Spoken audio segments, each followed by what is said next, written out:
you all so much for joining us for episode 2 of season 4 of our Revise and Resubmit podcast. I'm Dr. Kim Bissell, the Southern Progress Endowed Professor in Magazine Journalism and the Associate Dean for Research in the College of Communication and Information Sciences at the University of Alabama.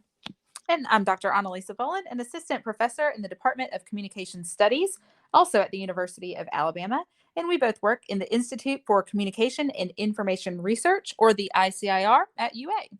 So, Kim, we're looking at another season of exciting scholarship and wonderful scholars. Yep. And today's guest is one of those wonderful scholars who does exciting scholarship. And before we introduce our guest, I have to ask you one question. Who's your role model? Or, I mean, right, that's putting you on the spot maybe a little bit too much. So maybe a different question for time's sake is, what type of person is your role model? Like a politician or a religious leader or an academic leader or an athlete or a friend or family member? And then the follow-up is, do you think that person influences your identity? Wow, that's a question and probably not one that I can answer in a short amount of time. And I don't want to spoil today's episode too much, but as you'll learn later on in the episode, our identities are shaped in many ways. And I think they can come from different people depending on what aspect of our lives we're talking about. So as you said, I definitely have a family member or family members who help shape my identity, but then I also have people in kind of the professional arena that have done so as well. So in picking a role model, I think if you were to like look at all the overlap between the people that I would say these are my role models, you would have characteristics, personal characteristics that are similar regardless of the context. I don't know if that's a very good answer or a vague one, but that's my answer for today. I like it. And I didn't even, okay. So I didn't realize that our identities can still be like developing. Yeah. I thought I already had an identity. Who knew it could be influenced? And is this question related to our guest today? Well, yes, it is. And just also as an aside, because I don't want others to feel alone in this, I have to say, after every podcast episode and guest, I find myself with more questions than I have answers. Oh, yeah. I think we could do follow-ups with all of our guests because of all of the remaining questions. But to transition into today's guest, today we're going to be talking with Dr. Dylan McLemore, an assistant professor of public relations at the University of Central Arkansas. And he has studied some really interesting and important topics like identity and how role models can influence our identity, perhaps in positive ways, but, maybe not always in positive ways. So we're excited to dive into this conversation, and we want to give a warm welcome to Dr. Dylan McLemore to our Revise and Resubmit podcast.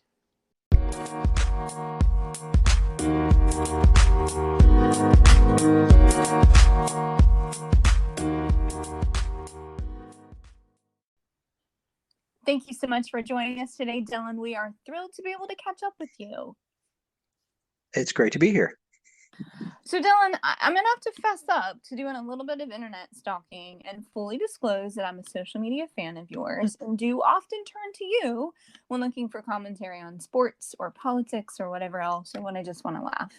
And I have to say that on Twitter, you do note in your handle that Daily Dot called you a, quote, rare, self-aware dude. So much to unpackage here. How did you get this title? It's true. They claim this. I don't know how accurate it is, but it was claimed. No, this was actually just jumping in on a joke is how this happened. A few years ago, there was, and it turned out to be like an internet prank anyway.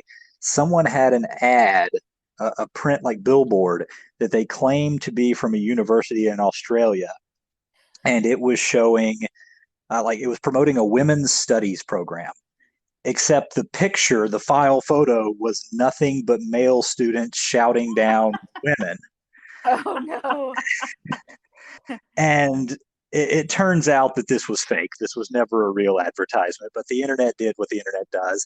And I simply jumped in there. I thought that my assistance was needed because maybe people didn't understand what the ad was going for, and that I, as a man, could explain what it meant. And Absolutely. I tweeted that with the faking that I was starting a 60-part thread explaining this in way too much detail to people who didn't need it. And yeah, the Daily Dot picked up the story about the billboard, and they grabbed my tweet, and apparently were proud of me for mocking the mansplainers out there. Nice. I mean, I don't know how that doesn't go at the top of your CV right there. It's right there in the bio. That was actually, someone saw it and suggested that I should put it in my bio. A friend of mine, and I did. Perfect. All right, Dylan. So let's shift gears just a little bit, and we are going to our little rapid fire section of this podcast. First, where are you from? I'm from Jackson, Mississippi. And when were you at the University of Alabama? From 2012 to 2015. And where are you now? I'm at the University of Central Arkansas in their School of Communication. So, what did the young Dylan think he was going to be when he was growing up? He was going to be Peter Gammons, the baseball expert at ESPN at the time. Okay, I like the specificity of that answer. Yeah. 7-year-old Dylan knew that. No, I was going to be one specific person. No, I was going to be that insider who had all the baseball expertise. That's what I did growing up. I was a terrible player. I didn't make it out of Little League, but I loved watching the game and collecting baseball cards and all that sort of stuff. And so, yeah, I thought that I was going to be the expert. So I actually was interested in broadcasting and sports journalism pretty early on, but that unfortunately did not come to be. So how did you transition from the young kid with baseball cards and writing down all the stats to actually getting into broadcasting before shifting into academia and then back to broadcasting? When I went to college, I went to a small college for undergrad, Mississippi College, just outside of Jackson, Division III athletics. So those are the players who there are no athletic scholarships. You play because you want to play. They've since moved up to Division II, and they do offer scholarships now. But when I was there, it was not as high a level of competition, and so as a result, there weren't as many people banging down the door for the opportunity to do these broadcasts. I guess like they didn't have well they didn't have a radio contract or anything. We were still really in the infancy of streaming at that point. So we were doing some online, and then some years, some games we would have radio appearances. And I simply was able to say, this is a campus of about 5,000 students. I was able to say, hey, I'm interested in this and I'd like to do it. And they didn't have to pay me. And that went a long way. The first, well, I'll back up because it's a timely story. So the first time I ever got on the radio was with the Jackson Senators Independent League baseball team. I was selling programs as like a 16-year-old, and their radio guy was a guy who was just starting out, and he knew that I was interested. And so at the end of the season, he said, come on up and like do an inning with me. We'll just, no one's listening to this stuff anyway. It's the end of the season. Just come on in. And so I came up to the press box. I did an inning with him. I think my parents still had the cassette tape. Oh.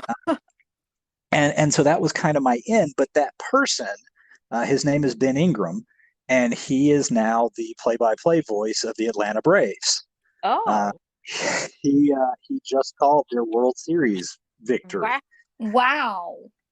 Which is, and so all of that to say is, as in so many industries, like the people you meet matter. And so that, working with Ben was a name that as he went up the ladder, I was somebody associated with him, and that helped get me opportunities at Mississippi College and then at other places later on. And we worked together again at the AA level with the Braves as he was moving up.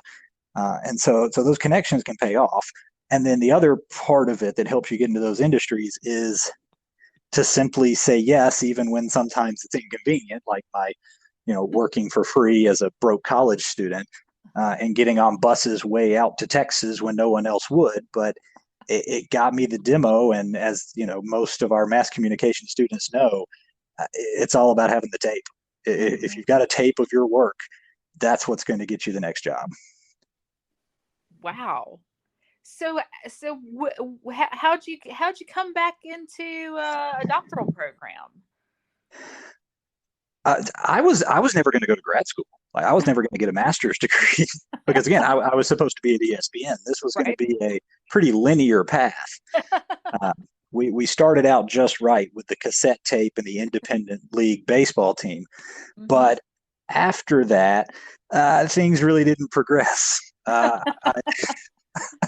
sort of plateaued at taking long bus trips out to Texas to do tiny colleges and calling high school sports around Mississippi. There wasn't really a break there, and honestly, it's a career that is not great as you start to think about other things like family, because you're constantly on the road. And so I'm looking at it, I'm going, well, I don't see a path to get where I want to be. And it's going to prevent me from doing other things that aren't professional, but are still very important in my life. And so I started looking for other options. But grad school wasn't on the radar until I graduated. I got my undergrad in 2008, so right in the middle of the Great Recession. And my best job prospect was to sell life insurance for New York Life, which I did not want to do. And so I was sitting in the bleachers at Mississippi College watching a baseball game with our sports information director, who told me he had a grad assistantship open and said, if you can stick around and keep calling games for us, we can get you a graduate degree. Wow. And so I thought, sure. Honestly, what I thought was, I'm buying some time. The job market's got to look better on the other side of this. And instead, I kind of enjoyed researching and nerding out on things. And, Say that words. Right.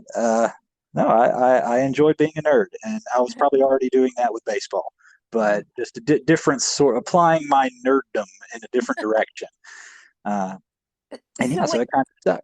When you found yourself in the world with other nerds and doing research, did you find an overlap between kind of your first love with sports and baseball and ways that you could study it, or did you find yourself going down a different path? Can you tell us a little bit about that?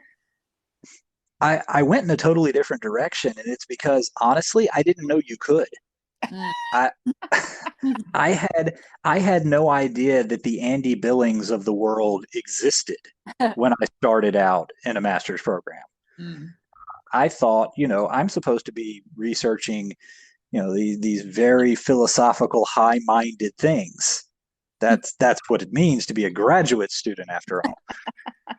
And so for me, I went heavy into like legal aspects of communication. I went into political psychology, and that did wind up shaping my agenda. Yeah, I don't actually do a whole lot of sports research, and so it's kind of kept that professional and research agenda separate. But it's because I honestly didn't know it was an option. Wow. Okay, so go ahead and give us that elevator pitch on your research. Sure. So I look at partisan identity. I look at the social identity factors that drive the decisions that we make, how we process information, how we interact with other people. And so lately, this has typically taken shape through how we interact on social media, both how we process information and how we share it forward to other audiences. And I'm guessing that you're just really in a in a space where there's just nothing to research. It's a dry time, let me tell you. Right. So, what would you say, Dylan, if you consider all of the studies that you've done, if you had to put a headline on one of the more interesting findings, what would that headline be? Let me see. Uh, I think probably, I mean, honestly, I would go back to my dissertation research that I did at Alabama. I think that was one of the most rewarding projects I did, which was a deep dive into political and religious identities and kind of how they work together. Uh, and one of the things that we found was that it very much depends on the saliency of the topic and how these people who are out there trying to drive the agenda, both politically and religiously, or maybe a little bit of both, uh, they get to choose sort of the topics that religious people consider to be one of those political items that they should apply their faith to, or the ones that they shouldn't apply their faith to. And that application totally changes how they look at an issue. One of the stimuli that we designed for that project was, let's talk about proposals to end poverty or to help the impoverished. And if you talk about that in a church context, most religious people think, of course, that's a good idea. Mm-hmm. But if you start to frame it politically, then it can very much be turned into well, no, we actually don't want to do that because who are these impoverished people and are they on our team or not? Getting back to the social identity of the whole thing, are they the people we actually want to help? And that was crazy to see come out in the design that we did for that. So, as a I've already identified myself as one of your followers. So, do you find yourself getting into any sort of trouble per se if you're posting about things on social media because you've got this background in research and you've done these studies and you kind of know from your own findings what's out there? How do you find that balance between Dylan, the researcher and academic, and Dylan, who's on social media? Or does it really come back to what we said about you before? You're just that dude, and you're self-aware and rare. I don't know. I think it is difficult too. I mean, ideally, what I want to use social media for is to share, to translate some of that academic research in a way that people who don't have exposure to it can still understand it. And it doesn't always take that form because sometimes you have to joke about the weird Australian billboard. But I do think I do try to keep that focus as much as possible, because that is where there's something I can offer that's maybe a little more unique. And yeah, if I just wind up getting into shouting matches with people on the internet, that's not going to do much to advance the discourse. Right, right. So let me ask. I'm trying to think about everyone and random folks and all of that. What happens if, or have you studied what happens if someone does have an opinion?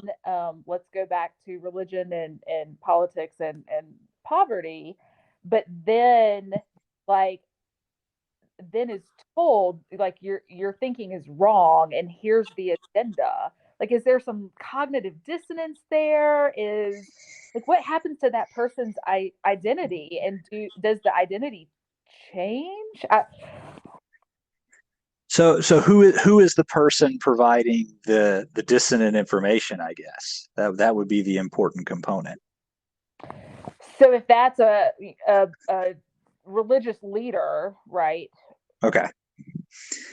Yeah. So I mean, within social identity research, we had this idea of sort of the prototype. And we actually, I guess we don't use that term in the same way that maybe it would traditionally be used as thinking of the first. But rather the prototype in social identity is referring to like the model of behavior. And if you are a person who is recognized as the model of behavior within that identity, then if they propose a changing of the guard or a changing of an attitude or belief on something, then there is a good chance you can see a shift on that. I think we saw a great example of that in 2016. Prior to the nomination of Donald Trump, there was widespread belief among evangelicals that a politician's personal life was extremely important as to whether they were fit for office. It was something like almost 80% of evangelicals said, yeah, your personal life matters to us. And if you're an immoral person in your personal life, then you can't be president. But when Donald Trump was nominated, not only nominated, but was able to position himself as one of these sort of religious political prototypes in this kind of fused space, all of a sudden he said, well, does it really matter that much? Mm-hmm. And a lot of influential pastors began to say, does it really matter that much? And we saw public opinion polling completely flip on that, where almost 80% of evangelicals then started saying, no, it's not that important. Right. What you do in your personal life is your own business. We just want to know how you're going to govern. Interesting. So it can change.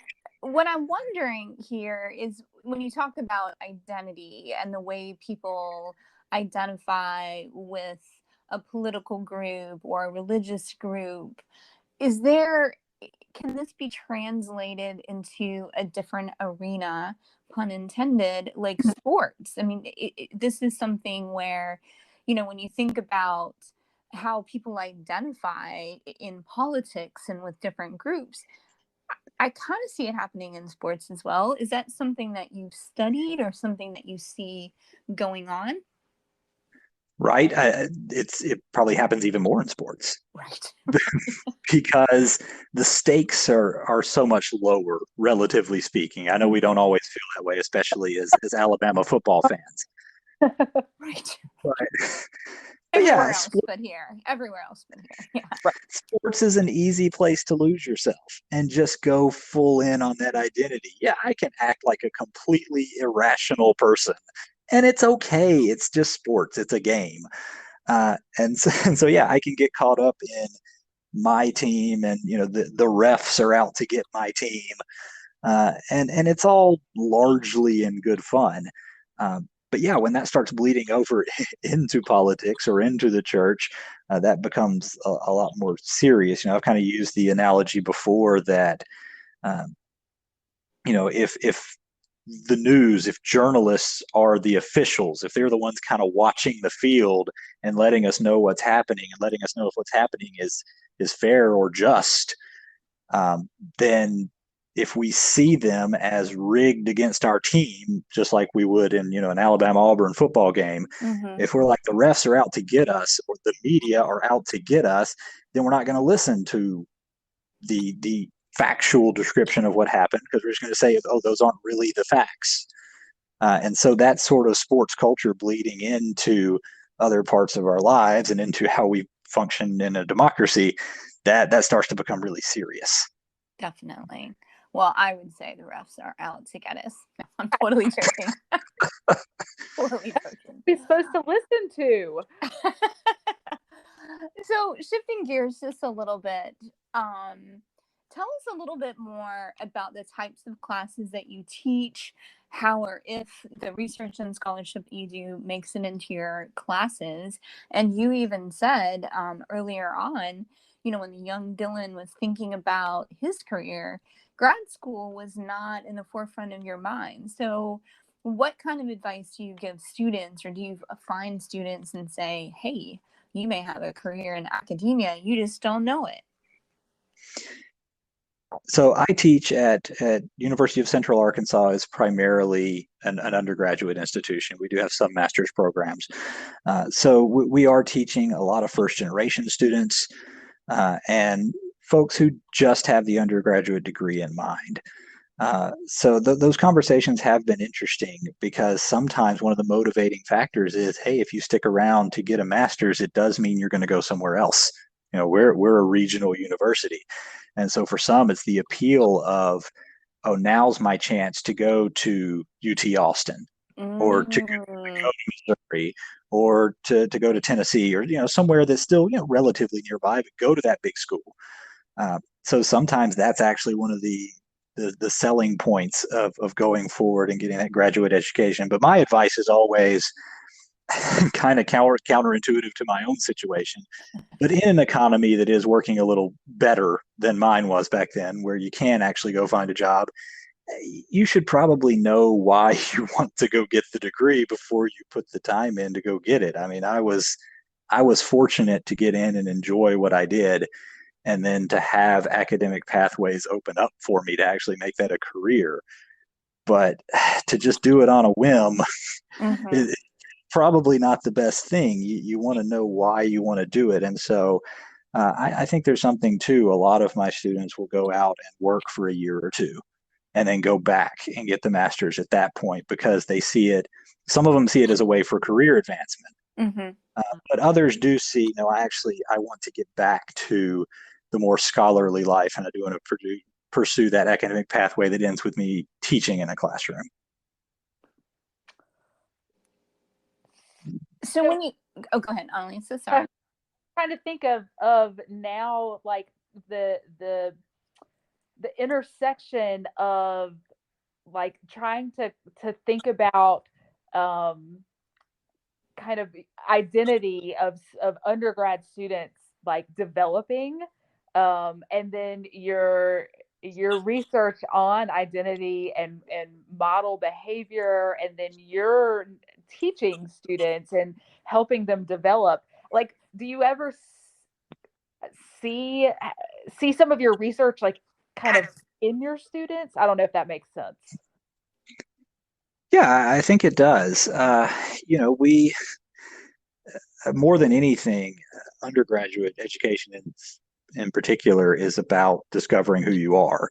Mhm. Right? It's not so much you forget most of the stuff from the textbooks. I mean, honestly, but you remember the life skills and the socialization skills you pick up along the way, and kind of discover who it is that you are while you have a little bit of controlled freedom. Right? To us, if you put yourself back in that undergrad mindset, you're like, oh, I am totally free. Well, things are you're in a really safe place Mm-hmm. to experiment with freedom for the first time.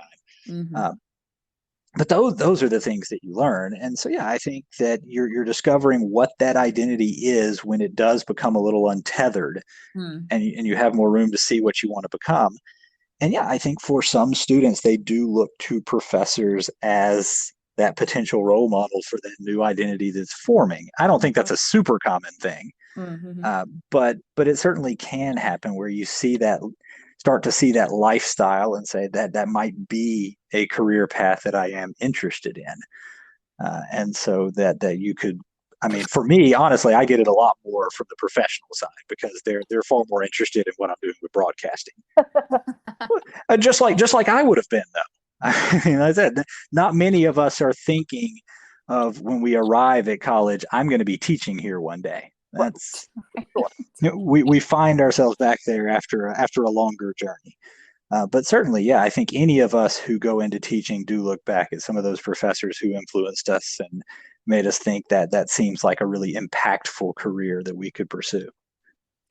So what I'm curious about now is when you think about your professional career and the opportunities you have to really kind of make a mark on students, many students, as you noted, who might be first generation students who really have no kind of grasp of academia and college and all of that. What are you most proud of? I mean, I'm first generation myself.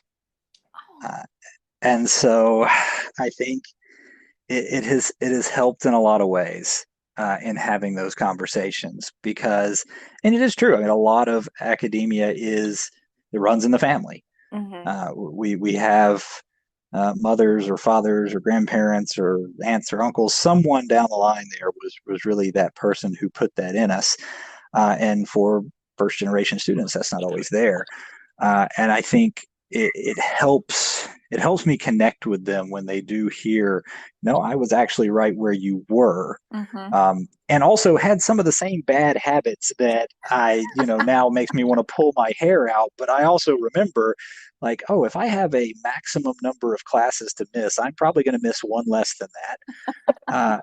Because that's where my mind was at the time. But that helps in having those conversations with students who are in the same place and trying to figure out what to do. And they just assume that, you were the perfect student, never missed a class, never did anything wrong, was destined on this track all the way from the beginning. And hearing, no, it really wasn't like that, opens up some new ways to make an impact in their life. It has me thinking that I need to start every semester with a memo about, I was definitely not the perfect college student when I started in undergrad. So. Exactly. So, well, and also because they think that they can't talk to you about it. Right. I'm dealing with this issue, but you would never understand. Right. Like to you, school is your life. I was like, well, I know. But no, I really can understand what you're going through. So yeah, if you give them a little bit of that background, they may feel more comfortable coming to you in those tougher moments. So let's shift just a little bit more in a different. And what's something that excites you about kind of the near future? I mean, I'm talking academically, but you can also go outside of that. I'm sorry, I missed the beginning of the question. Could you repeat it? Yep. What is something that you're looking forward to, or something that excites you, and maybe academically, but you can also go outside of academia for this. I am really impressed by the new generation of students coming in. And that now, first of all, I'm a millennial and they relentlessly mock me. they are cold-blooded. They know exactly where to hit us and make it hurt. but at the same time, they get stuff done. They don't deal with the same barriers that prevented us and generations before us from, I think, accomplishing a lot of change. And that's really impressive. I think my students now are more philanthropic than the ones that I remember from earlier when I started out teaching. The pandemic hasn't slowed them down too much. They found other ways to continue to connect. They don't put up with injustice.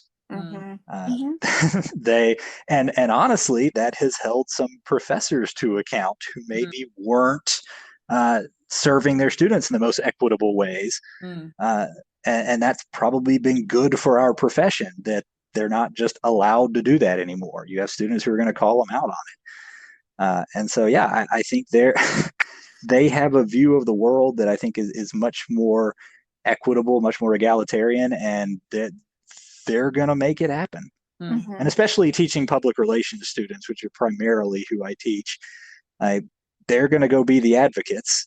And so they're already halfway there. We're just giving them the toolkit to do it more diligently, more strategically, but they know what they want to accomplish. So we've covered a lot of territory in this conversation today, and it's been really, really fun. But we have to wrap it up and proceed to our very last question, which hopefully is a fun one, even though we're kind of staring down another round of COVID with our classrooms and things like that. When we think about conferences and, you've kind of done the conference circuit like all the other good academics, is there one that you're looking forward to attending in the future when we return fully to in person, or another kind of academic thing that you're looking forward to doing? So I guess the organization I'm most involved with is AEJMC, the Association for Education in Journalism and Mass Communication. We're going to shorten that name pretty soon, right? We should, right? that that seems to be coming. No, that's where I made my first connections. It's where I've made most of my presentations. It's where I hold an officer position right now in one of their divisions. And so, after a couple years of remote, we're hoping for an in-person conference in August of 2022 in Detroit. And we're really looking forward to. First of all, that's a city I've never visited. It's different from the normal conference track. So I'm excited about that. And yeah, to me, especially transitioning from a grad student to a junior scholar, and now hopefully on the other side of this, we'll be celebrating a promotion and tenure. We'll see. Otherwise, I may not be there. It depends on what happens. But in that transition, it has become more about just the networking aspect of it, and getting to see friends and sort of spark some ideas for future research, find those collaborations, and less about the hustle of trying to present as many as I can as fast as I can all at once. And I like that transition. that is nice. For sure. Yeah, I remember being doing the job hub year. That's everyone's big year when you're out on the market and you're trying to get all these final items on your CV, and it's exhausting. Yes. I don't think there's any. I couldn't have done it now. I don't know. I don't know how I did it back then, but I think that was the year that the AEJMC went to Montreal, and I spent like 3 hours out of the hotel that particular conference. So I got to go back sometime. Yes, you do. Dylan, it's been so fun catching up with you today, and it's been really great to kind of hear about all the great things you've gone on to do since you left the University of Alabama. So thank you so much for joining us. It was my pleasure. Roll Tide. Roll Tide. Roll Tide.